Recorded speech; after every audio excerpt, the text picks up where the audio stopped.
Saludos desde Euronews. Bienvenidos al resumen informativo de este viernes 11 de agosto, que abre con una recrudecida agresividad de Rusia contra poblaciones ucranianas como Zaporilla. Justo al día siguiente de que la central nuclear de Zaporilla quedara desconectada de la red eléctrica y tuviera que recurrir a una línea de emergencia, las autoridades ucranianas han puesto en marcha la evacuación de la ciudad por riesgo inminente para sus ciudadanos.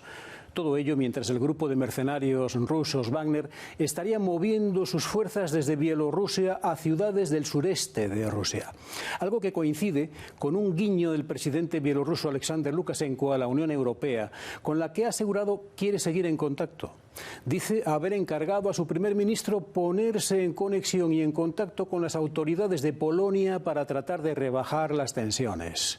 Algo equivalente a un intento de evitar tener que cargar con más consecuencias de la estancada invasión iniciada por Putin.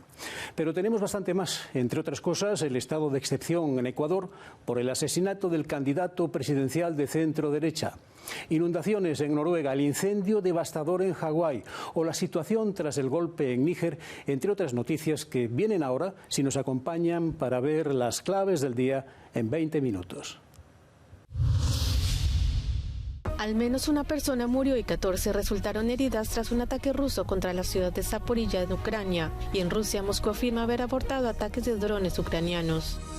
Miles de personas abandonan sus hogares en Noruega debido a las inundaciones causadas por el temporal Hans. Y en Croacia, el río Drava alcanza su máximo histórico. Declarado el estado de emergencia en Hawái por los incendios que han causado decenas de muertos y arrasado la antigua capital, La Haina. Un pescador de la costa italiana lucha por proteger las reservas marinas de los intereses económicos a través del arte ecológico submarino. Al menos una persona murió y 14 resultaron heridas este jueves por la noche tras un ataque ruso contra la ciudad de Zaporilla en el sur de Ucrania. Varios edificios civiles resultaron dañados, entre ellos bloques de pisos, una iglesia y varios pequeños comercios. Esta ciudad ha sido blanco de ataques rusos con regularidad, según las autoridades ucranianas. El miércoles, un ataque ruso ya había matado a 2 personas y herido a otras 7 en Zaporilla. Y en Rusia, a primera hora del jueves, Moscú afirmó haber abortado ataques con drones ucranianos que hostigaron la anexionada península de Crimea. 2 de estos drones se dirigían a Moscú. El ataque obligó a cerrar por algunas horas 2 aeropuertos. Y en la región de Kharkov, las autoridades ucranianas recomendaron una evacuación ante el avance del ejército ruso. Kiev considera que la situación en la zona es amenazadora.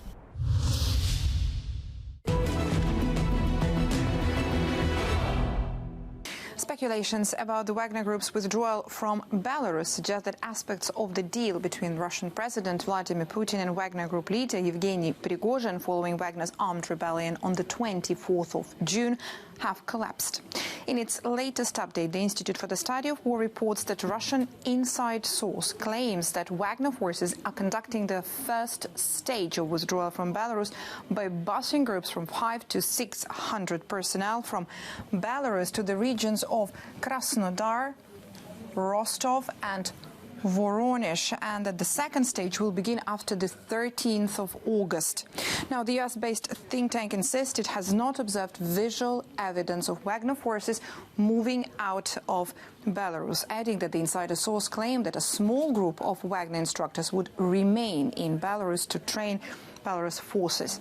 The images provided by Planet Labs suggested that dozens of tents were erected in July at a former military base outside Osipovichy in Tselь. Now, this is less than 100 kilometers southeast from the capital, Minsk, and 230 kilometers north of the Ukrainian border, which has been fortified since Russian troops crossed it, moving towards Kyiv in the early days of the full-scale invasion.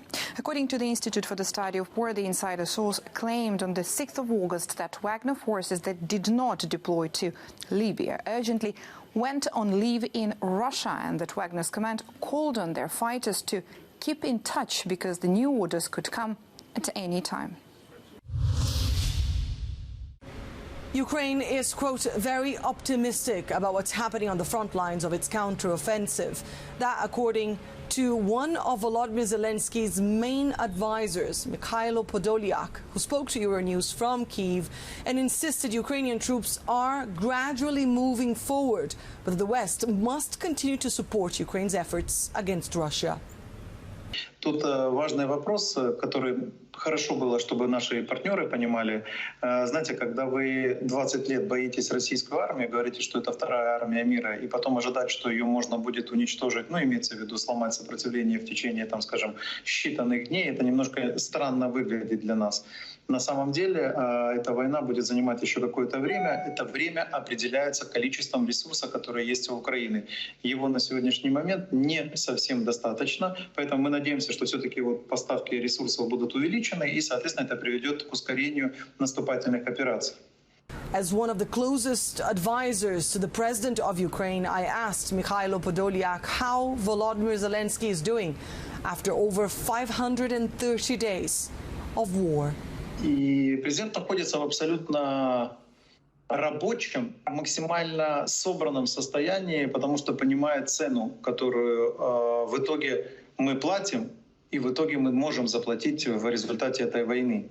Но это фундаментальная для нас война, это исторический момент, и, соответственно, президент абсолютно точно понимает, на каком историческом этапе мы находимся. И, соответственно, он и отмобилизован максимально, и максимально погружен в войну, и тратит максимально все свое время на то, чтобы анализировать процессы, которые происходят во время войны, вести практически постоянно в режиме онлайн диалоги, и двухсторонние, и многосторонние, быть актуализированным во время войны, потому что он общается на внутреннем пространстве, в том числе с вооруженными силами, с бригадными командирами и так далее и тому подобное. Президент максимально погружен в войну и пытается найти решения оптимальные для правильной финализации этой войны.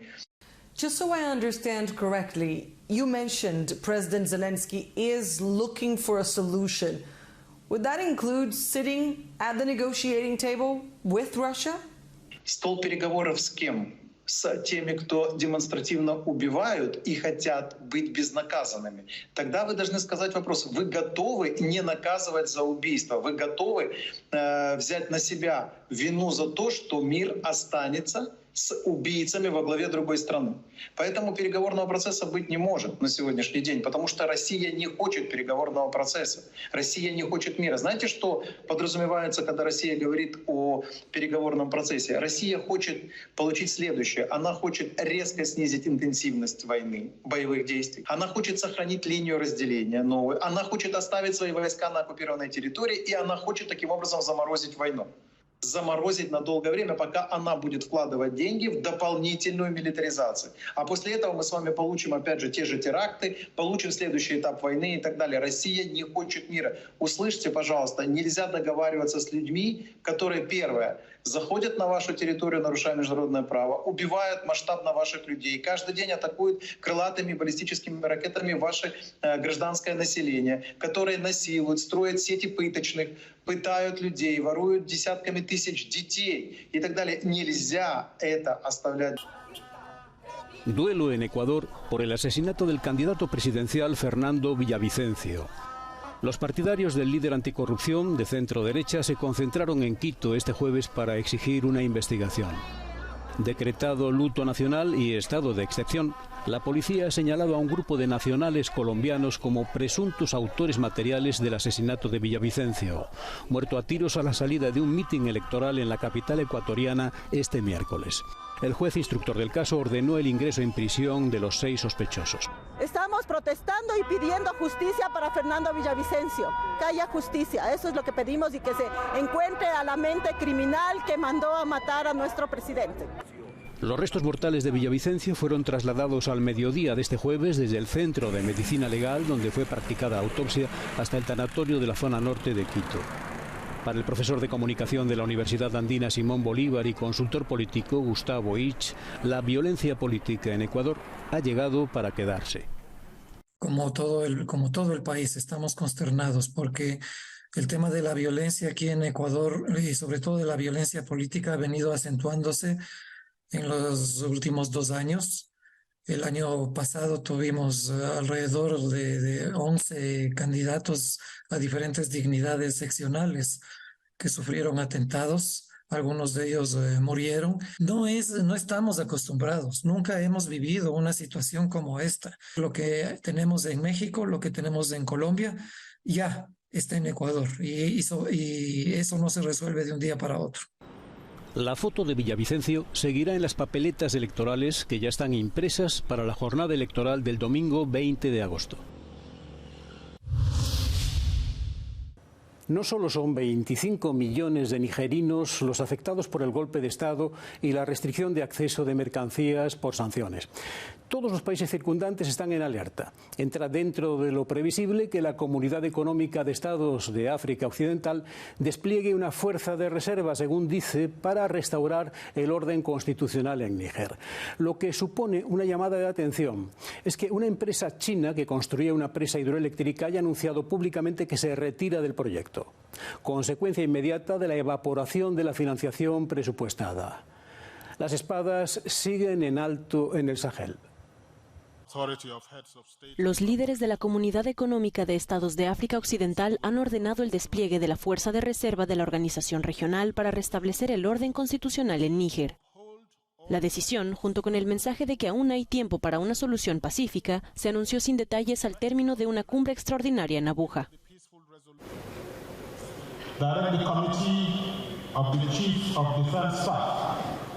To activate the ECOWAS standby force with all its elements immediately. Order the deployment of the ECOWAS standby force to restore constitutional order in the Republic of Niger. Esta sería la octava intervención de tropas de la Comisión en África. Bajo el ámbito del Grupo de Supervisión del Alto el Fuego, en el pasado han estado en Liberia, Sierra Leona, Costa de Marfil, Gambia, Malí y Guinea-Bissau. La ONU reitera su preocupación por Bazoum y su familia después de que su partido denunciara que estaban retenidos en el Palacio Presidencial. We still recognize President Bazoum as the democratically elected president of Niger, and the conditions he is being held in right now are unacceptable. Los 25 millones de nigerinos sienten los efectos de las sanciones internacionales impuestas tras el golpe de Estado del 23 de julio.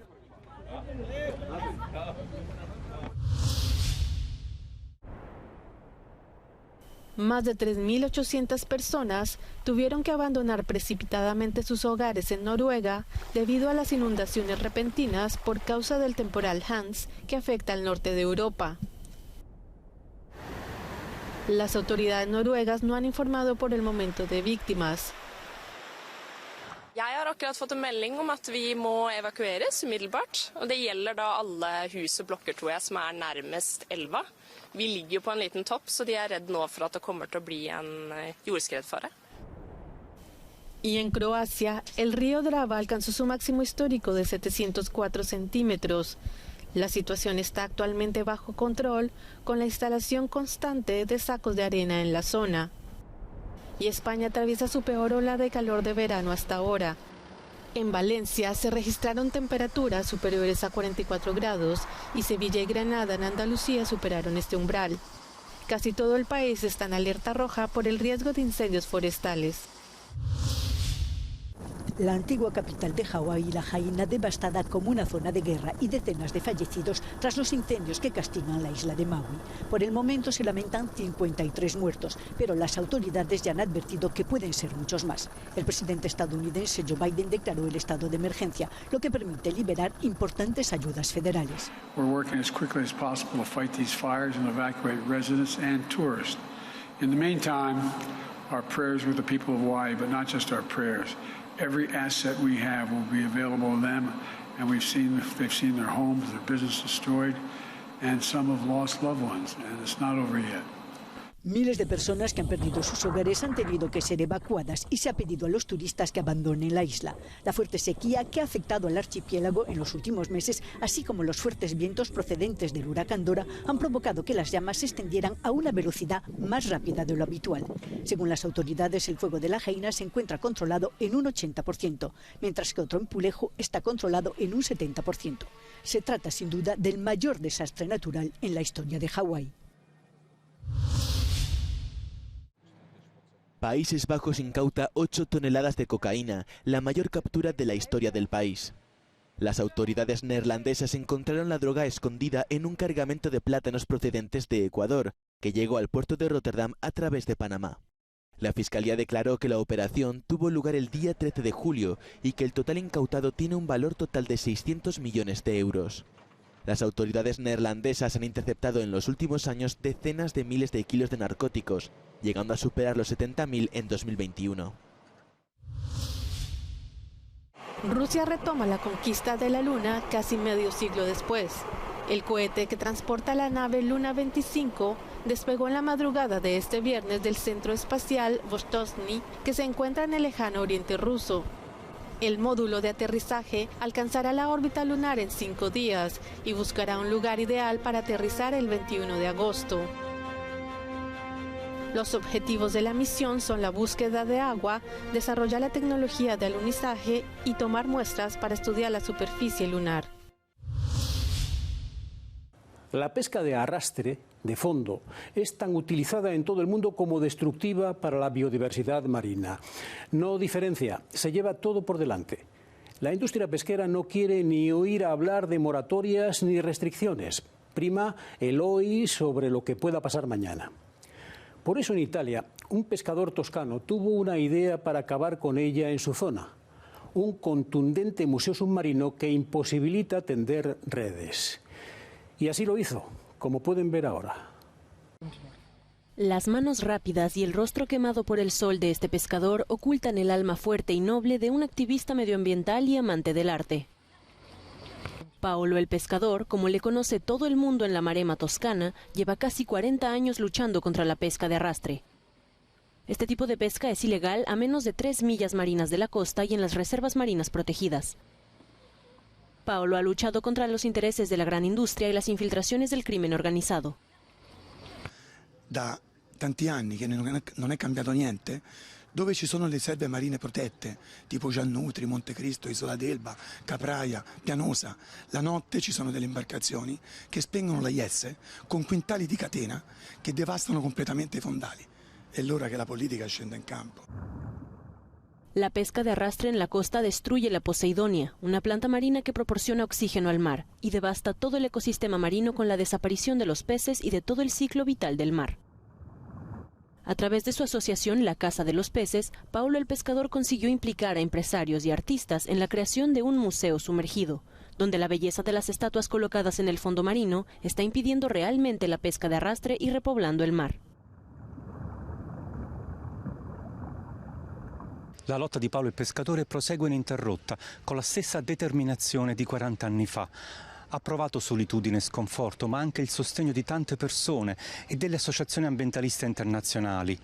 Adesso il suo progetto va avanti, non intende fermarsi perché il mare è un bene di tutti ed è fondamentale per la nostra sopravvivenza. Il mare è la mia vita e questo mi ha dato una grande emozione nel momento in cui dentro di me è scattato quella luce dell'arte nel mare, perché forse se avessi detto continua a mettere a mare blocchi di cemento, adesso nemmeno voi sareste qui, nessuno mi avrebbe ascoltato. Donde antes solo había bloques de hormigón, ahora hay 44 estatuas de artistas famosos, entre ellos la escultora británica Emily Young. Protegen el fondo marino de la pesca de arrastre. Paolo quiere llegar a 100 y seguro que lo conseguirá.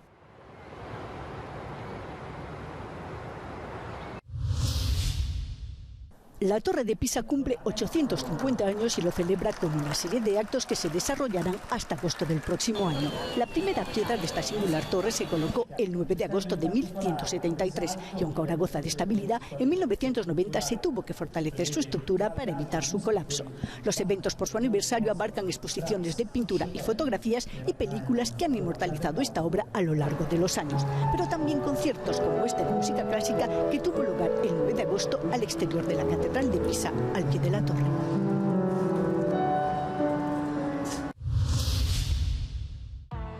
España y Suecia se verán las caras en la primera semifinal de la Copa Mundial Femenina. La roja se impuso a Holanda por 2-1 y ha sido el gol en el minuto 111 de Salma Parayuelo el que ha hecho que España haga historia pasando por primera vez a una semifinal. Suecia se abre camino hacia el que sería su primer título mundial y machaca en el césped los sueños de Japón con el mismo marcador. La selección escandinava marcó 2 goles, uno a balón parado y otro en penaltis, que acabaron por completo con la esperanza de las niponas de repetir la hazaña de 2011. Ahora solo queda esperar quiénes serán los otros 2 equipos que jugarán en semifinales. Este sábado Australia luchará por su puesto contra Francia e Inglaterra contra Colombia.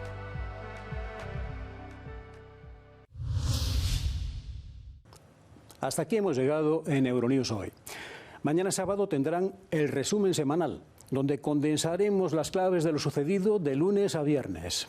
Mientras, sigue a su disposición el canal de televisión, YouTube, donde podrán escoger noticias o ver también el directo de Euronews y, como siempre, el resto de las redes sociales.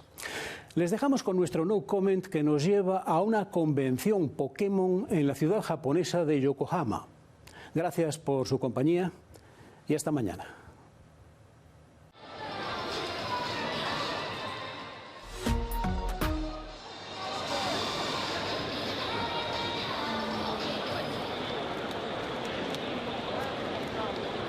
We will be starting round 4 at 2 p.m. sharp.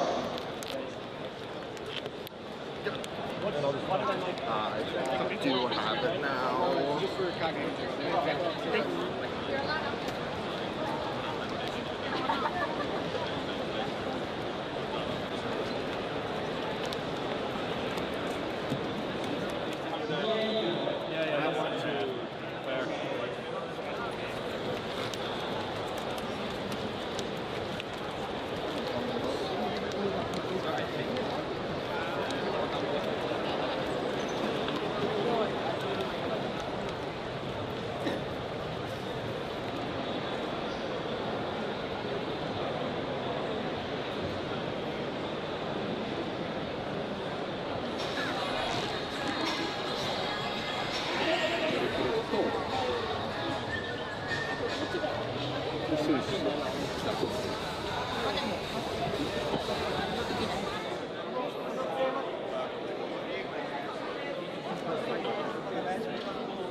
It's already low. How much lower do you want to go?